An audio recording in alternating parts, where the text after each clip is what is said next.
लूटना, ये क्या है? राक्षस हो गया ना। कैसे हुआ? सुख की चाह से।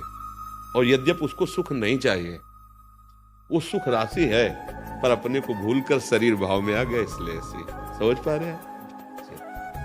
ठाकुर जी, ठाकुर जी, ठाकुर, हाँ भाई, ठाकुर जी पधारे तो हमारा तो जीवन धन्य हो गया।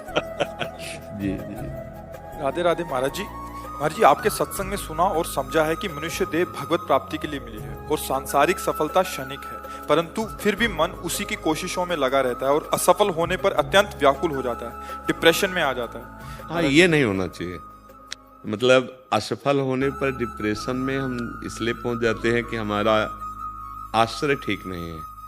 अगर आश्रय भगवान है तो हम डिप्रेशन में क्यों जाएंगे? आज हम कर्म कर रहे हैं, आज कर्म के अनुसार हमें जो फल मिलना चाहिए नहीं मिला है, तो कोई न कोई कर्म हमारा है जो हमें दुख देना चाहता है, लेकिन मैं निराश नहीं होऊंगा, फिर कर्म करूंगा, फिर प्रयास करूंगा। अच्छा, प्रयासरत वाला विजय को प्राप्त होता है, ध्यान रखना। ऐसा कभी नहीं हुआ कि जिसने जीवन भर प्रयास किया और सफलता नहीं मिली, ऐसा कभी नहीं हुआ। 10 बार हो सकता है, 12 बार हो सकता है, लेकिन हम प्रयासरत रहेंगे ना, तो हमें धन ही चाहिए ना, लौकिक सफलता ही चाहिए ना, तो उसके लिए हमें दृढ़ प्रयासरत रहना पड़ेगा। और अगर भगवान का आश्रय नहीं है तो तुम प्रयास नहीं कर सकते हो, हार जाओगे, जैसा आप बोल रहे हो।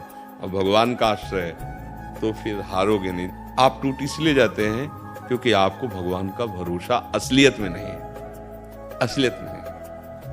वो कैसे प्यार कर रहे हैं हम तुम्हें कैसे बताएं? एक एक कदम पे उनका दुलार, उनका वो प्यार की मूर्ति ही है। हाँ, संसार में जन्म हुआ है तो बड़ी आवश्यकताएं हैं, पुत्र है, पुत्री है, पढ़ाना लिखाना है, सब। तो जन्म देने के पहले वो हिसाब लिखा हुआ है। जो तुम्हारा जन्म हुआ या तुम्हारे बच्चों का जन्म हुआ, पहले से लिखा हुआ है। अब उस लिखा पढ़ी को अगर मिटाना है तो फिर एकमात्र भगवान का भजन, भगवान का आश्रय ही है, नहीं तो वो अवश्य भोगना पड़ेगा, अवश्य।